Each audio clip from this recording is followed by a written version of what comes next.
What's going on, people? We are Tottenham TV. It is time to focus on the Carabao Cup last 16. Newcastle away. Very, very difficult game. We'll get into all of that in a little bit.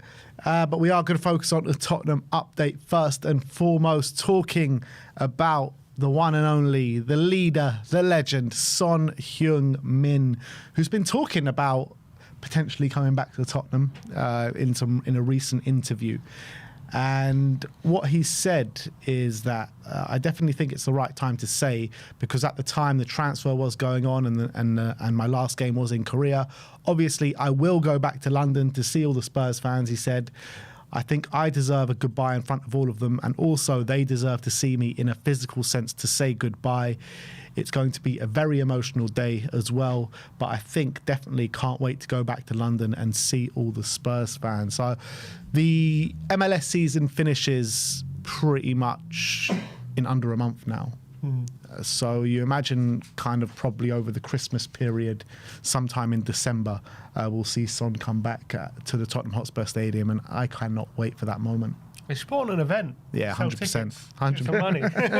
Because, yeah, we could. If Daniel Levy was here, no doubt that would be happening. There would be an event. They'll pack out the stadium. Yeah. Sell out. I envisage it'll be something similar to Hugo, potentially a half-time thing. It's got to be more than that. It's got to be better than that. I hope so. I don't know what they're gonna do. The thing is, the Hugo one kind of like came and went without anyone really noticing, because he like came on at half-time. The stadium was like half empty because everyone goes down and gets their beers and food and whatever. Like Sonny, I think Sonny needs something more than that. Maybe like before the game, or I don't know, man. But it needs to be when everyone's got their full attention, you know what I mean? Like half time, nice. Like realistically, like who actually listens to those halftime interviews? See, this is the opinion of a man who always goes down for a halftime beer. I'm just saying. And that doesn't appear till 10 minutes into the second half. And always misses a goal. No, you're right. I would like something like really special for him to acknowledge, like maybe a tifo maybe, and something special to acknowledge, you know, say a proper goodbye like we didn't really get to do in the summer. That was obviously one of the things that was so hard to take, is that he kind of just went from Korea straight to LA and never really got to say goodbye to the match-going fans back in London. So that's something that's kind of people looking for that closure, I think. Yeah. I think you're right, a tifo, but, you know, Spurs and THFC flags to organise something where they give a directive to the fans saying, make sure to get in your seats bloody like 10, 15 minutes before kickoff. Get the atmosphere pumping, get the tifo going, and get Son to make a small 5-minute speech or something. And get him with the Europa League trophy. Oh, mate, can you imagine if he walks out with that Europa League trophy as well, with the medal around his neck? Get him to make a 5-minute cameo. Yeah. Get him on the bench. Signing the loan contract in front of everyone. Look, I agree. It has to be something special done for him, because he was such a special player, special servant to the club, our biggest Premier League legend. I think a lot could argue that. So I think it's a fact, to be honest. I don't even think it's an argument. I think it's a pure fact. Well, it's your opinion, my opinion as well, but I'm not going to speak for anyone else. But I think, in my opinion, he is, and I think something special needs to be done for that. Yeah, absolutely. So I can't wait, because I'm sure they'll announce the game and they'll announce something that's going on when Sonny does return. But he's got business to attend to. He's got the MLS playoffs, obviously his first game, I think tomorrow night or Thursday morning, whenever it is, straight after this, or just a few hours after the Spurs Newcastle game. But let's hope he can deliver that trophy for LAFC and then come back. And you never know, maybe a potential loan. There's talk about him going to Tottenham or AC Milan. No real serious links, just like I think there's one article where a lot of people just taking off that one article. But they should do I think it's a no-brainer to bring back on loan, to be honest. They should do a Legends game, bring back Poch's Spurs. And get the band back together, get a Legends game going. Well, we were just watching Battle of the Bridge, and maybe they reenact that game. Exactly. Kick 2 lumps out of Chelsea one final time. That'd be fantastic. That'd be amazing. Yeah. But a Legends game, I think, would get Sonny to play in that. That'd be something interesting. Yeah, it would be. But look, that's the kind of comments at the moment from Son. He's buzzing to get back. It will be a very emotional day. And in terms of like someone coming back, I don't think I've ever been as excited to see someone than a potential return of Sonny. But what I really want is for him to come back on loan, because I think we could really do with him. So That's that. We've got some potential transfer stories to bring to you as well. And this one's quite an interesting one from Gazzetta dello Sport. They're saying that Tottenham and Bayern Munich are serious about signing Jonathan David this January.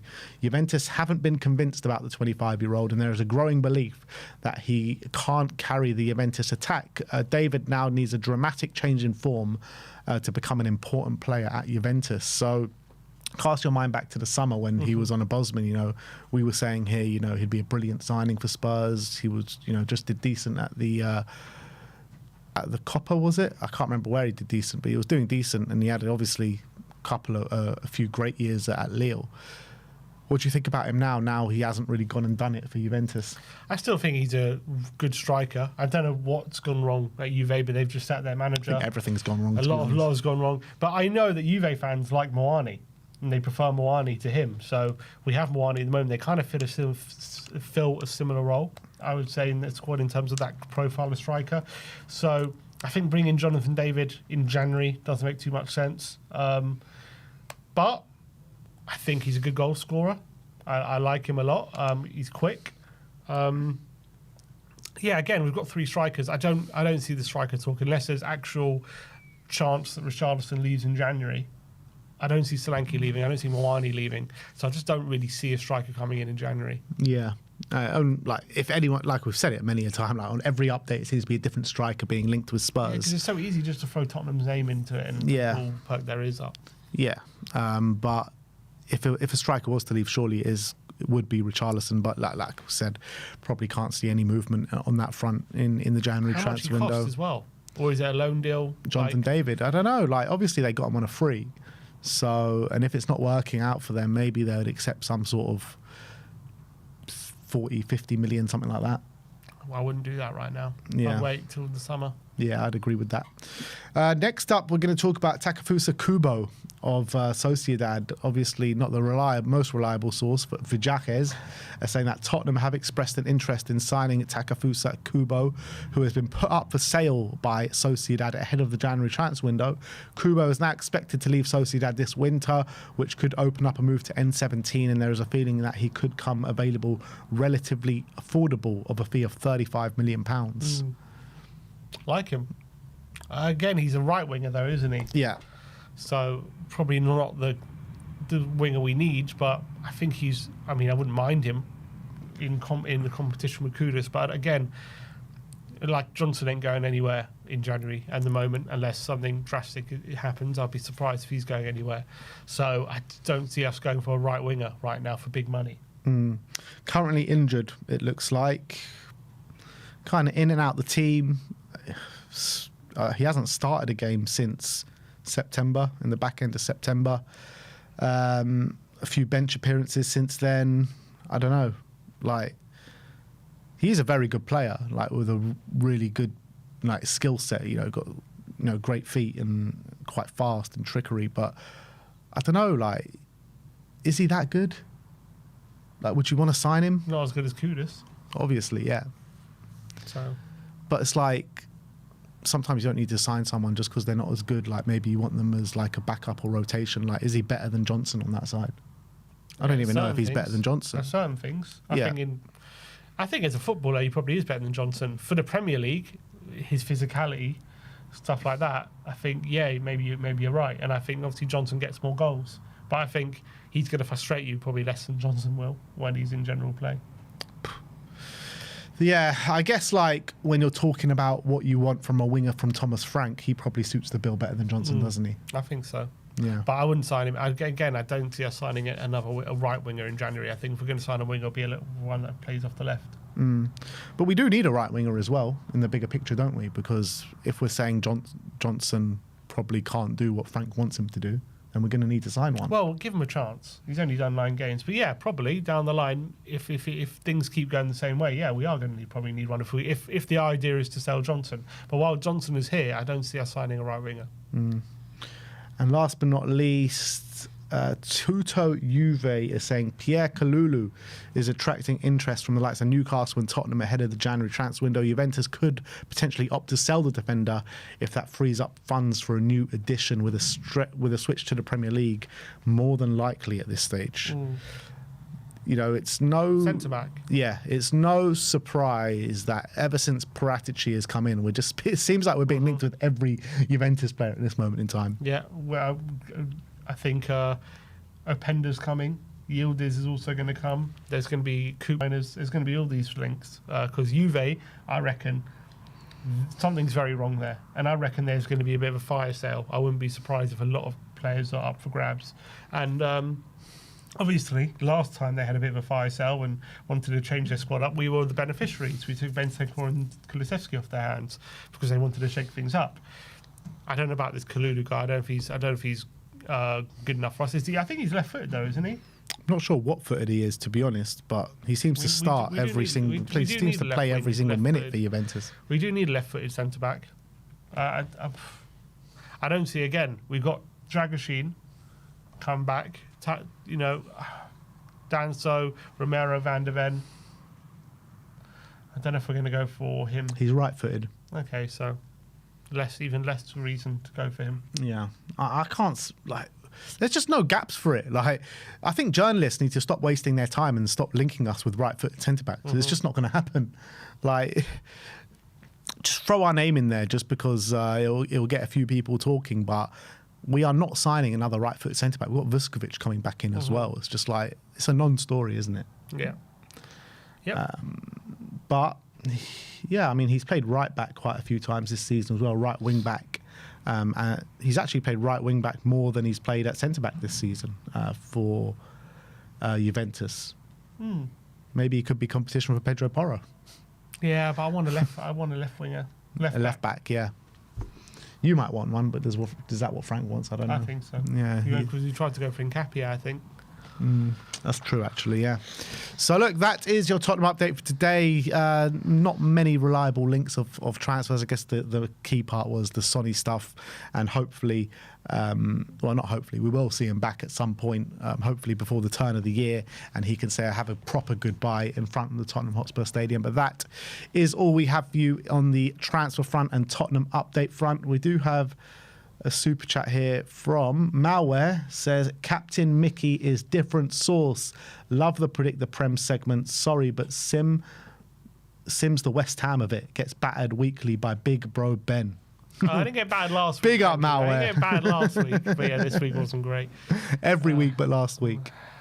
It was only, last week there was only 3 points in it. Yeah, true. But now there's 13. But still, 13 can be done in a week, mate. When's last time you won a title? Let's not talk about that. Big up, Malware. Thanks for having my back, mate. But yeah, let's get into it, and let's get into the Carabao Cup game. Tottenham travel all the way up to Newcastle. 8 p.m. kickoff at St James's Park. Look, it's been a disastrous hunting ground, hasn't it? St James's Park to Spurs in recent years. We've seen such batterings there. But I actually come into this game feeling a bit more all right about it than previous years. I've always been dreading a trip to St James's Park whenever Spurs go there. But you're looking at it now, and Newcastle could rest a few players. Spurs could rest a few players. Newcastle not exactly been the best this season as well. Been quite good at home, though. Yeah, they've been good at home, but I can see us getting a result up there tomorrow night. Yeah, I'm a bit more hopeful, especially after the way we did win against Everton. The fact that we, football-wise, weren't at our best, and we didn't have to play like fast, scintillating, attacking football to go there and get a result, and we were able to take advantage of set pieces, defend resolutely. And bam, we were able to get a 3-0 win up there. So that gives me hope that going to Newcastle, hopefully, even if we're not on the front foot, even if we do have to defend for large periods, that we're not good. That's not going to let that affect us in that way. And we could just take our chances, find our moments, and bam, that's going to be that could be the difference in this game. Newcastle, I agree. This season, there's something kind of. Look, they're still a good team, and there's you cannot take them lightly at all. They're a very intense team. They're very good defensively. I think this season going forward, obviously they've added Voltmaida, Elanga hasn't quite clicked yet. Obviously, losing Isaac's a big blow, and he was such a big player for them. And although Voltmade has done very well, he still offers something very different to what Isaac offers. And Isaac was like this sharp shooter in and around the box, pace in behind. Voltmade is a big, tall target man who can hold the ball up and win headers. Very different kind of threat. Not saying he's any less of a threat, just he's a different kind of threat, and it makes him a different kind of team.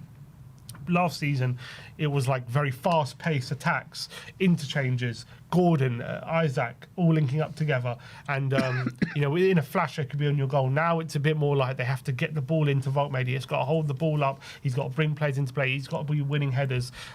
They're playing a lot more in front of defences, I feel like, than behind them this season, and I think that'll be good for us, in a sense. Because that's what we probably want. We don't want them playing in behind us. I think we're going to want them playing in front of us. And I think Danso and Van de Ven with their newfound, especially Van de Ven with his newfound aerial dominance and ability, he'll back himself against Voltmade, albeit he's very, very tall. But I guess a lot of it depends on what Newcastle's intentions are going into this game. Yeah. Are they going full strength? Or are they going to rest players and play maybe a mishmash of a team? Because that will go a long way as to how I feel about us and how what our approach might be. Because I do think we're going to make changes. Yeah. At the end of the day, he's got to give some players a chance at some point, and Carabao Cup is probably one of the moments. But well, in terms of like Newcastle and how they've been setting up, I think what's his name started on the right hand side, didn't he? Last time out, Murphy. Yeah, Jacob Murphy, and he got himself a goal. So I got a feeling Elanga probably starts in this game on the right hand side. Maybe Barnes comes in for Gordon. I mean, Gordon this season, he's really struggling to get those goal contributions in. I don't think he's got any in the Premier League this season, which is, really not great for him. So I think maybe Harvey Barnes starts on the right. Maybe Osula starts instead of Voltmade. Maybe Voltmade keeps his place. I don't know. But then they've got like Tonali coming back, and he was on the bench last game. I think he came on and looked decent. So I think Tonali probably starts alongside Bruno Guimaraes and Joe Linton. I'm looking at their they've got West Ham on the weekend. So is it potentially they go full strength here and maybe rest a few against West Ham? Is it at home, West Ham? Away. Yeah, I mean, if I'm a Newcastle fan, I want them to win this one more than the West Ham game. In the West Ham game, they could probably afford to rest a few players and win the game anyway. But you can't take anything for granted in the Premier League, and that's probably not the way. I don't know if that's the way Eddie Howe will be looking at it. But look, they're current holders of this competition, aren't they? They fantastically won it last season with that final against Liverpool, and I think they were going to want to make a good fist of it as well. So last round was fairly strong. Yeah, what was the team last round? A few changes, but Ramsdale in goal, Kraft, Thiaw, Botman and Lewis Hall, Guimaraes, Miley and Joe Linton, Gordon, Elanga and Osulu. Yeah. But that was that in between like Gordon's ban as well at that time, because he was banned for 3 games. But he would have been banned for this because it's domestic. That's true, yeah, so no, it wasn't then. Bradford at home, so that was quite a weak team, obviously. So you expect them to go fairly strong then tomorrow night? Yeah, I'm expecting them to go fairly strong, to be honest. And I don't they had think Arsenal on the weekend even. Yeah, so I don't think Miley starts, but I think Tonali will come in because he just hasn't. He's been out for the last couple of games. Yeah, I think they played that 3: Tonali, Bruno, Joe Linton. Their best 3. And that's the big worry, because that 3, when they're on it, that 3 is one of the best in the league. It's going to be a very physical battle in there, because I think João Palhinha will definitely start for us. So we need our most physical midfielders there in the middle, if that's going to be their midfield. It's not just physical. It's physical for sure, but Tonali and Bruno brilliantly technical as well. Technically fantastic. Yeah. So I think competing in that midfield battle is going to be crucial. Absolutely crucial. So if they do go full strength and we play, I don't know, if he makes changes there, it's difficult though how he strikes that balance between going full strength and giving players a chance. The thing, yeah, it's true, but I think an avenue of where we can get at them is down the wings and down the flanks, and that's where Thomas Frank obviously likes to create his chances from, because they've got problems at fullback in terms of injuries. I think Livramento's been injured. I don't know if Lewis Hall's back or not, but they've been playing Trippier and Dan Burn at fullbacks for the last couple of games. Dan Burn he's not really a fullback, is he? He's a centre back, and he's just a makeshift fullback. And I feel like he's been struggling a little bit at fullback over the last couple of games. He's consistently making fouls after fouls after fouls. I think, yeah, it's not really his game to play in that areas of the pitch. And Trippier, obviously, an ageing Trippier. I think he's still a good player, don't get me wrong, but I think he's a player that we can get at. Yeah, I think Kudus will fancy his chances against Burn if he starts, and maybe an Odebear potentially. Again, also depends on, is Frank going to persist with that kind of setup he went with at Everton? You know, he kind of set up in a different way, or is he going to revert to kind of two natural wingers? I think he's going to revert to two natural wingers in this game, because I think that's where the game actually can be won in this game because of their because I think they're strongest in the central areas of the pitch. So I think he's going to want to get out wide as much as possible. Yeah, but I'm thinking about the in possession setup against Everton was 3 at the back, 2 sitters, and it was Brennan wide right, inside Kudus, next to him Javi, Spence wide left with Moani up front. Yeah. So is that in possession setup going to remain, despite the fact, okay, you could go maybe Odebear wide left and Kudus wide right, and how does that setup then look, in possession, or maybe he changes it up again? I think in possession we're going to look how we have for the majority of away games this season, not the game against Everton. I think, you're going to have Odebear as a natural winger, you're going to have Kudus as a natural winger, and then you're going to have whoever's in the 10. I think it might be actually Bergvall in this game, might be floating around there, and then you're going to have a João Palhinha and a Bentancur or a Sarr kind of, or maybe even Sarr might start in the 10 this game, I think Javi might sit this one out. But yeah, I just think it's going to be very similar to what we have seen for the majority of the season. And I think the setup that he went to against Everton, he will go back to it. But I think in this game, actually, the way that we have been setting up in the majority of away games might be better for us. Yeah, but I think he'll see the Everton game as, we won. And he said it in the post-match interview that in the first half, that he was happy with how we building up. Mm-hmm. He was happy with phase 1, phase 2, how he described it. So I don't know if he'll change it. I think he's going to want to persist with that. Yeah, but Frank likes to, change ways depending on what the opposition is.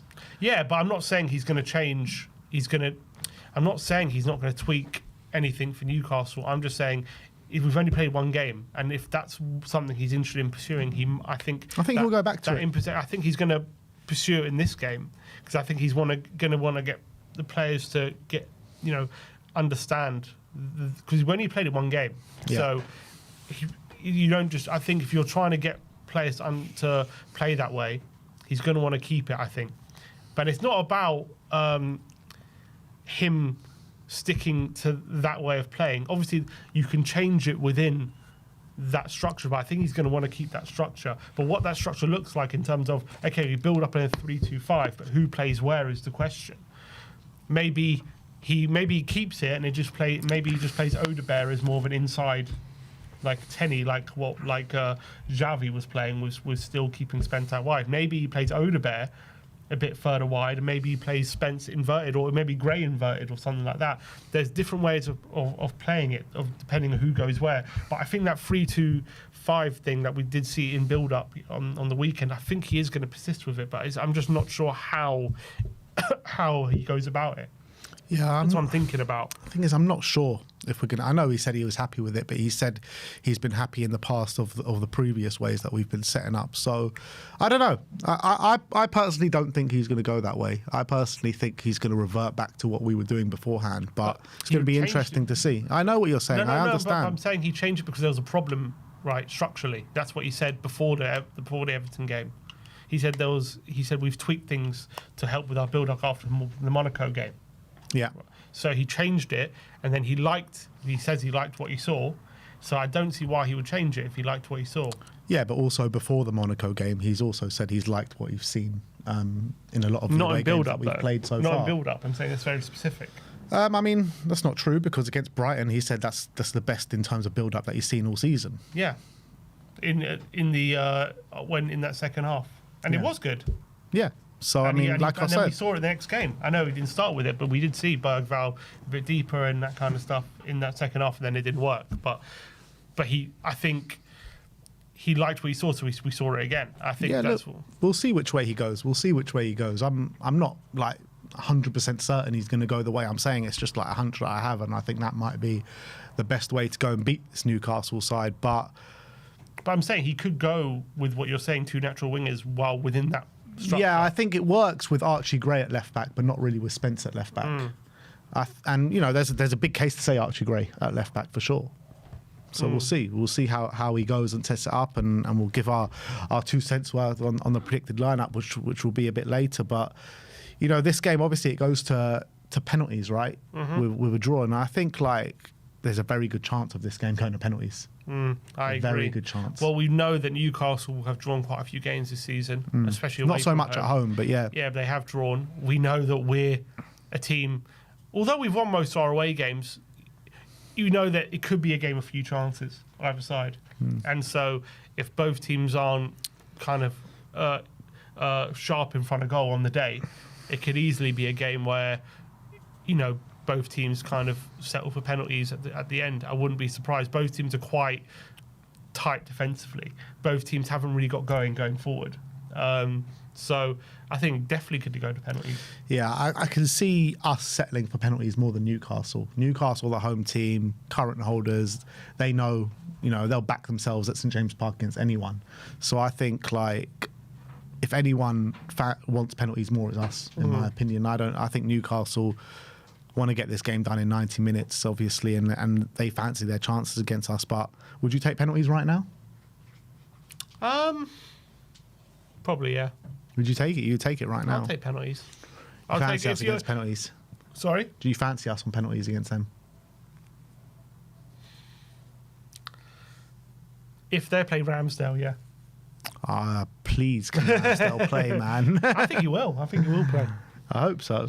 Apparently, I was speaking to someone that this is the last season where the Premier League are basically forcing Newcastle to put fans in the lower tier now from next season. I don't know how true that is, but that's what someone was telling me last week. They should. It's about time. Yeah. It's ridiculous. And Sunderland as well. So, yeah, look, it's always a difficult trip going up to Newcastle. I do think Spurs might make a few more changes than Newcastle. Put it this way. Penalties is 50-50. Would I say before the game we got a better or worse than 50-50 of winning the game? I would probably say worse. I do put Newcastle as favourite, so I would take a 50-50. Yeah.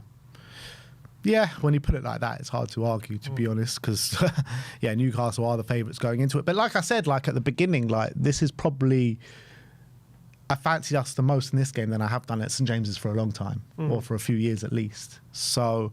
I think we can go there and win. I think we can win in 90 minutes. If you ask me if I'm going to take penalties right now, I probably would, because it's just a very difficult game. And if we can get past this game, get into the quarterfinal, one game away from a 2-legged semi-final, yeah, I mean, if we can get there under Thomas Frank in his first few months, that would be absolutely brilliant, wouldn't it? Yeah, it's mad. You can looking at the draw at the moment. Chelsea, City, Liverpool, Arsenal, all still there, aren't they? Even all good teams like Palace and Brighton, if one of the big boys get knocked out, is still there. So it's going to be, even if we get through this game, it's going to be an almighty challenge, unless there are some shock results to get to a final, I would say. Are there any other big ties, or is this like the tie of the yeah, this is round? the tie. Because Liverpool, Palace, Arsenal, Brighton. So you got Arsenal, Brighton's a fairly good tie. Grimsby, Brentford, Swansea, Man City, Newcastle, Tottenham, Wrexham, Cardiff. Yeah, that's a big tie. Liverpool, Palace, Wolves, Chelsea, and Wycombe, Fulham. But this was the biggest game, I would say. Yeah. So you imagine the next round, Fulham, Chelsea. I'd probably say Palace probably going to beat Liverpool. At the moment, yeah. Wouldn't be surprised. Wrexham or Cardiff, Tottenham or Newcastle, Man City, Brentford, and Arsenal. So I mean, you're talking about pretty much all the big teams in the league. Yeah. So even if we, as much as impressive as it will be, if we do win tomorrow, you can't think, oh, we're going to go win this cup now. There's so many good teams to beat. But like, if you go to St James's and you win, that should give you confidence to keep going. And you know, I was thinking about this before. Like, the cup tie draws have actually been quite kind to us I know we played Liverpool in the semi-final, but that's a semi-final. Like, in the last few years, I can't remember like a really tricky tie that we've got this early. I mean, I can't off the top of my head. Yeah, trying to think. We lost to Fulham in the Carabao in Andrew's first season. Last season we got to the semi. Like we had Man U in the quarterfinal, but Man U at home in the quarters. Yeah, Liverpool in Conte. Villa away. I guess Villa away was tough last year in the FA Cup. I'm trying to remember Conte's second season. We went up to. Didn't we go out? We went out to Sheffield United. That's what I'm saying. Like we've been going out. Nottingham Forest. Nottingham Forest and Sheffield United in the FA Cup. Sheffield United in the FA Cup, yeah. So like we've been going out to all these crappy teams, or not say crappy, but you know, like teams that we should be beating, and like the cup draws have actually been quite kind to us. Like even the Champions League draw, you know, is more kinder than we could have anticipated. How do you think Frank is approaching this game? Do you think he goes, all right, Newcastle away? If we don't go full strength, if I don't put Bentancur and Palhinha together and I don't like put all our star players in, we're going to lose? Or is he like, look, Carabao Cup, we've got to give some players an opportunity that, you know, Tell's been waiting on the wings for 2 games. Gray hasn't started the last 2 games.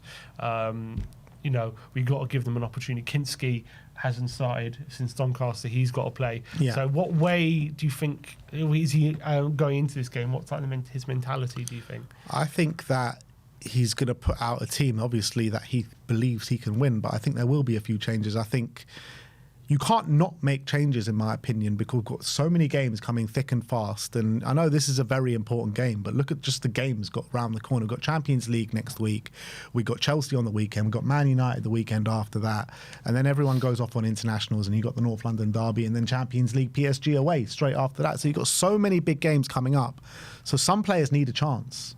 And I think Kinski is definitely one of them. I think Archie Gray is definitely one of them. I think Matisse Tell is even definitely one of them. Pape Sarr, you know, all these players that are not getting much game time at the moment. I don't think he's going to change it completely, like 11 players, but I think there will definitely be some changes. But I think it'll be a team that will be good enough to win the game, for sure. But if Newcastle do go close to full strength, if we do make that many changes, is it good enough? Yeah, I think it can be, because I don't think Newcastle have been at their best this season. Obviously, if they do come out and play their best, then fine, but they haven't been the team that we've been seeing over the last couple of years, in my opinion, even at St James's Park. I know they've won a fair few games there, but you're talking about the players that could potentially come in. Obviously, Vicario has been incredible for us over the last couple of games, so I think that's a bit of a drop-off in terms of how he's been saving us. But you look at other players coming in, like Tell for Odebear. You know, it's not too much of a change. Javi was there last game. He didn't have the greatest game, so I think Tell probably deserves his chance. Last time he started, he scored for us. You're looking at Pape Sarr. I think he completely deserves his chance. Came on, scored. He's looked really good this season. So these kind of players, I think they should be chomping at the bit, and I think the quality shouldn't really drop too much.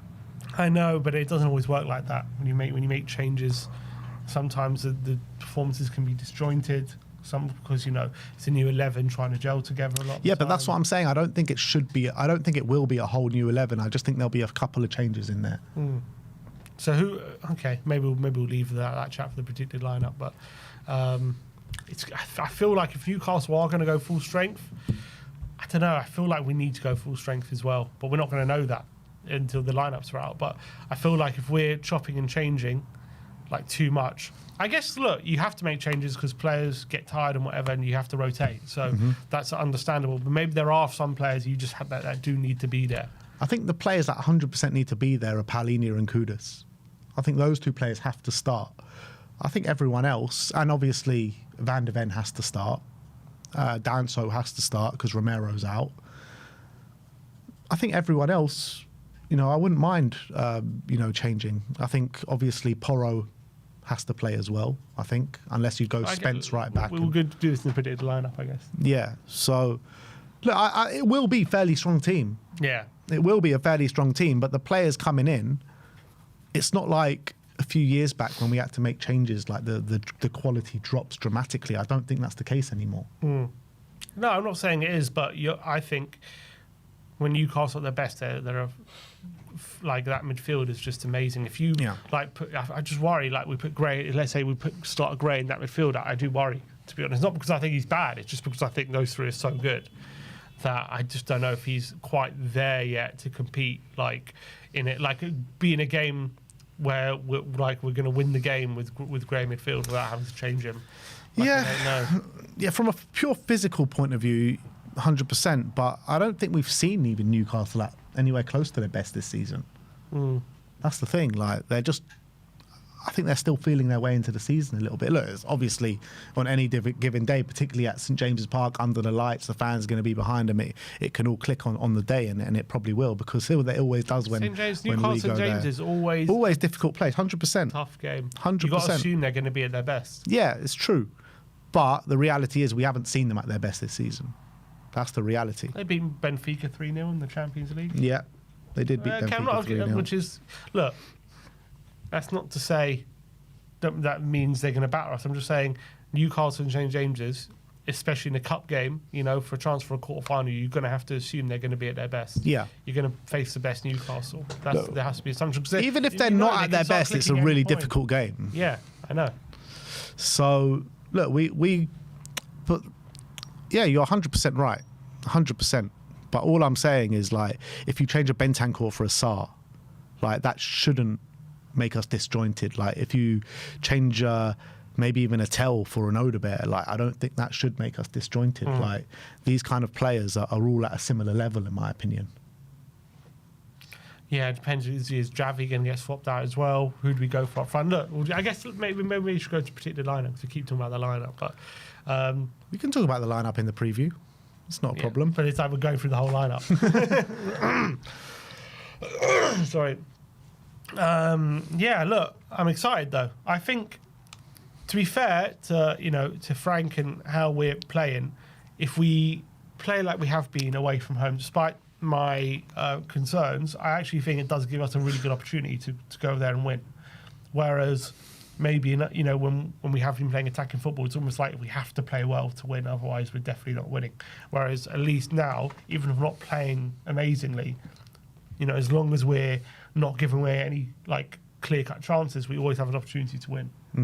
Yeah, exactly. So I think, structurally set up, I think if we go out there and defend as we've been doing in the majority of away games this season, I think that gives us half a chance to go and win the game. So I'm feeling a bit upbeat. I'm feeling upbeat going into the game. Is it going to be, who's going to dominate the possession and stuff like that? Is it going to be us sitting back countering? Is it going to be Newcastle?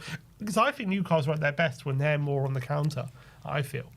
I think not dominating. Yeah, that is where they're at their best, but I think they're going to be the ones, trying to take the game to us. And I think that can play into our hands. That could suit us potentially. Yeah. What's your score prediction? I've just got a weird feeling that I'm going to go. It's going to go to penalties. I am going to go 2-2. I feel like I've got a feeling both teams might make changes, and it might lead to a bit of an open game.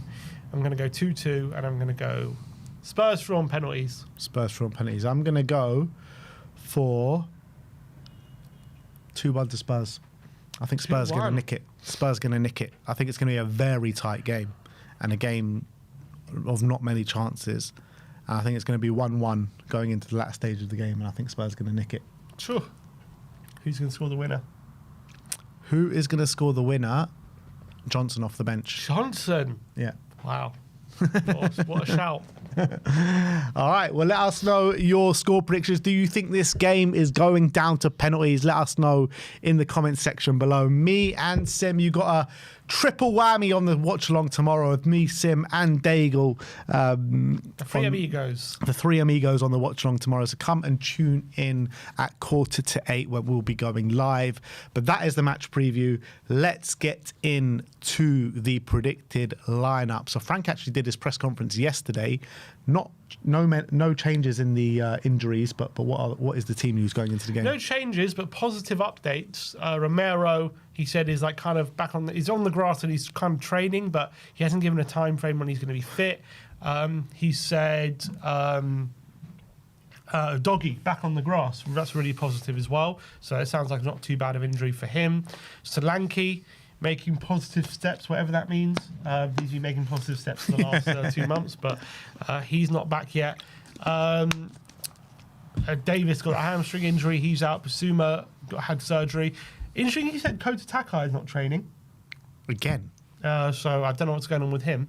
And in terms of Radu Dragusin, he said that he is set to play a friendly in the next international break for Tottenham.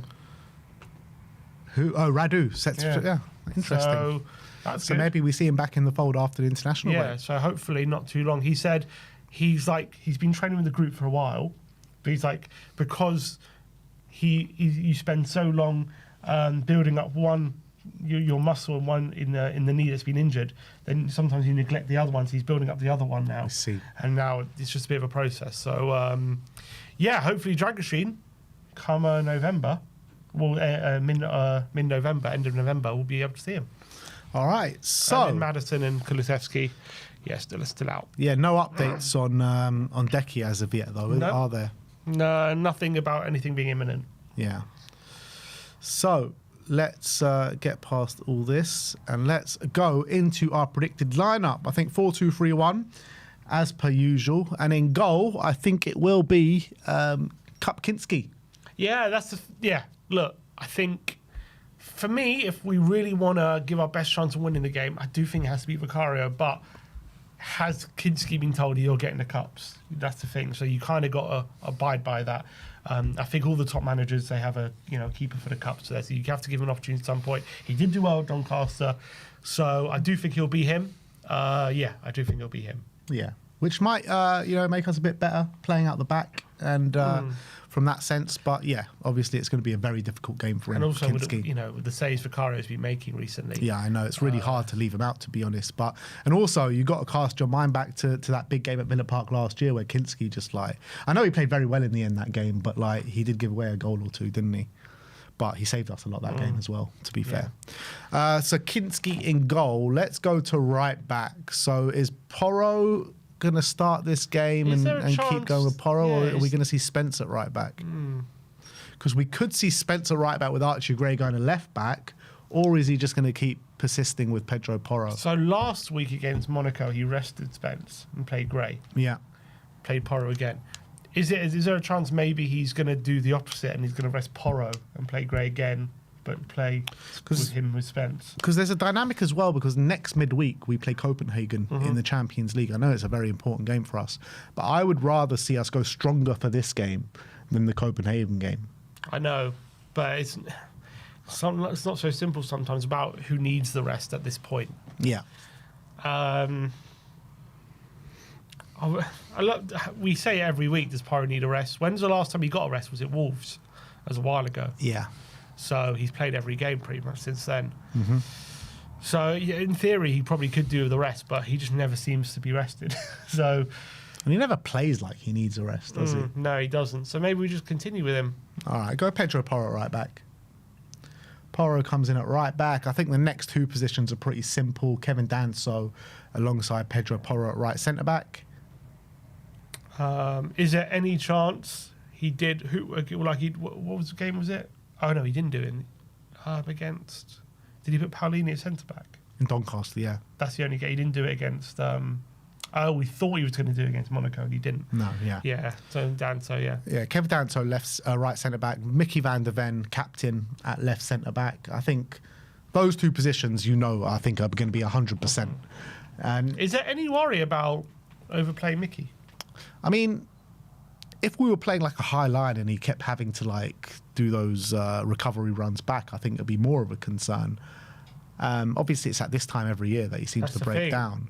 But this time every year since he's been at Spurs, he's been playing in a high line, and they haven't been having to make those recovery runs. I feel like the way he's playing now, it just doesn't. Obviously, it would take a bit of a toll because you're playing a 90-minute game of football at the end of the day, but not as much as a toll as maybe as it has been the last couple of years.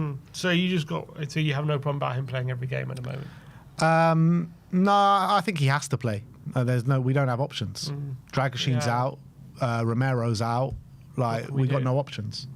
He has to play. It's true. Unless you put Archie Gray or Paulini at centre back. I just hope he doesn't pick up an injury. Yeah. But yeah, I agree. He has to play. So that is 3 of the back 4. Left back, are we going to see a return to left back for Archie Gray, who I think did very well against Monaco, even though it was a bad team performance, or is Spence going to come straight back in and retain his spot? It's a real 50-50 because I think Gray deserves to play, and he did well against Monaco. Who would he be up against? Probably Elanga or Murphy. I think that's the kind of winger I don't want him up against, to be honest. Someone who's going to go pace down the line and put him on his weak foot. I think he's going to go Spence. I think we need Spence because I think Spence up against Murphy or Gray, Murphy or Elanga just shuts them down. So I do think, but then does that mean we're not playing Gray at all? Yeah, probably. It's kicking the teeth for Gray. I think he deserves to play, but I don't know where you fit him in this team. It's a very difficult game going to Newcastle, I think Gray starts in the Copenhagen game. Yeah, I think if we've got to have our best chance of winning, I just wouldn't play Gray. But if you're looking at who deserves the chance, you probably put Gray in. But yeah. And I don't think he plays against Chelsea either, so yes, we're going to wait for Copenhagen probably. So look, that's the back line we're going for. Kinski in goal, Porro right back, Spence left back, Mickey and Kev at centre back positions. I think Paulinia comes straight back in number 6. I think he's just so vital to us. And in this game, when you're talking about having to manage this real physical midfield of Newcastle, he just has to play. Yeah. Although, again, he's playing every game at the moment. Yeah. At some point, he might need a rest because I think he has rested the other... He takes his moments to rest the other guys. But I think Paulinia, last time he didn't start, correct from might be Boda. I think he had to come on against Boda, didn't he? Yeah. I think he started every game. So I think, again, I can't see us resting him, though. If they're going to play that midfield free, you're going to need Paulinia in there. Then you've got João Paulinia's partner. Obviously, Bentancur has been favoured there for the majority of the season. Does he persist with Bentancur? Because, on the back of Bentancur's best performance of the season against Everton, I thought the dynamic was really good between those two. I don't know which way he goes with this. Well, also takes into account who do we reckon he'll start on the weekend. Would he go Paulinia and Bentancur at home to Chelsea again? Probably. I think he probably will. Yeah. So does that mean Bentancur misses out in this game? Maybe gets a rest here. Put Sarr in. Yeah, I mean... Or Gray, even. The thing is, every single predicted lineup, we had this conversation about leaving Bentancur out, and then he ends up playing every week. Yeah. It's true. I'm trying to think, when was the last time he had a rest? Bentancur? He hasn't had a rest for a while.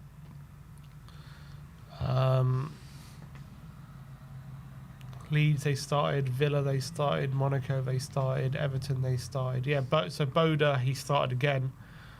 I think Wolves. Did he start against Wolves? So Bentancur, the last time he didn't start was West Ham. West Ham. Yeah. So screw it, start him again then. I think it's going to be Paulinia, Bentancur and Sarr. And Sarr on the 10. Yeah, that's what I think it's going to be. No Bergval. No Bergval, no Javi. No Bergval, no Javi. Just go completely physical. Yeah, that's what I think it's going to be. And also, when we were playing that at the beginning of the season, Sarr's a goal threat. He can be a goal threat with his late runs into the box. So that's the way I think it's going to go. Yeah, I wouldn't be surprised, to be honest. I think it's not going to be easy to watch, but it might be necessary. Has it ever been easy to watch even when Sarr's not playing and Javi's there? No. I feel bad for Bergval, though. Because he also deserves a chance. But yeah. Look, whatever you want to say about Bergval and how brilliant he is, because he is brilliant, he hasn't been great over the last couple of games. He put in a bit of a disaster class against Monaco. And I think Gray and Bergval both start against Copenhagen next week.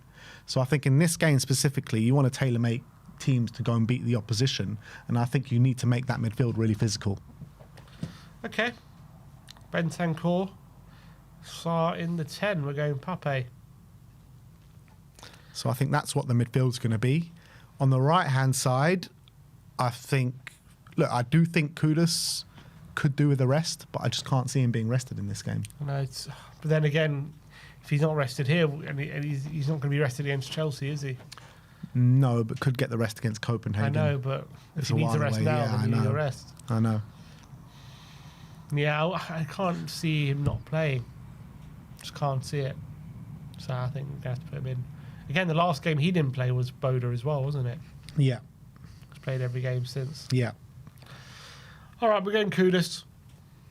Kudos on the right. On the left now is interesting because obviously Odebear seemed to be getting better and better, and then he came out. Tell, hasn't started since the game against Leeds. Villa. He started Villa, did he? Mm. Oh, he started in the 9 against Villa. Yeah, you're right. So, yeah, I think he goes Odebear on the left. I think goes Odegaard as well. Didn't start on the weekend, and he's been playing well. And I think he only didn't start maybe potentially because of a knock. And anyway, he was trying this new thing. So Odebear, so who goes up front? Moani, Richarlison, or Tell? I don't think it's Moani. I think Moani starts on the weekend against Chelsea. Richarlison, I think it's between Richarlison or Tell. I'm undecided which one it is. I kind of feel like you need a bit more physicality because the way Newcastle play, they're so intense. You're going to need someone with a bit more robustness. So maybe that calls for Rishi, but Tell also deserves some minutes. Yeah. In my personal opinion, what I want to see is Moani, but I think he's probably going to go. I don't know, man. I'm so undecided. Is he going to go for Richarlison? But Richarlison hasn't even been offering that kind of like physical presence up front. Yeah, but at least he has potential to. Whereas at least to Tell the most he's so young and he's never really shown that. Mm. So what do you reckon? But I do think Rishi. Do you think there's a chance Moani plays? Not from the start. Well, I guess there is a chance. Yeah. Do you think he will? No. I think he got an out. He'll come off the bench, but I don't think he'll start. I think he starts. I agree. I think he starts against Chelsea. All right, so let's and go. Then I think Rishi probably starts Copenhagen. So let's go Richarlison. Oh yeah, that's a good point actually. Because if Richarlison is going to start Copenhagen, maybe he starts Tell then, because like Richarlison, because Tell literally can't play in Europe. So maybe this is Tell. All right, let's go Tell then. Let's go Matisse. All right. So there you have it. This is our predicted lineup going away to Newcastle in the last 16 of the Carabao Cup. Got Kinski in goal. We got Porro right back. We got Spence left back. We got Danso and Captain Van de Ven at centre backs. Got Paulinia, Bentancur, and Pat Mate Sarr in the midfield. Kudus on the right, Odegaard on the left, Tell up top. Does that team give you confidence to go and win at Newcastle? It gives me confidence we can go to penalties. Yeah. I think we can go and win there with that team. Maybe we just do what we did on Sunday, defend and get our set pieces. Then we can win. Yeah. Don't see us creating too much, but I can see us being quite defensively resolute. Yeah. Yeah. All right, so there you have it. That's our predicted lineup. Let us know in the comment section below. Do you agree? If you do disagree, let us know what lineup you think Frank is going to go with in the comment section below. But that is it from us today. We'll see you all tomorrow on the watch long, starting around 7:45. See you then, people. Like, subscribe, and comment. And as always, come on, you Spurs.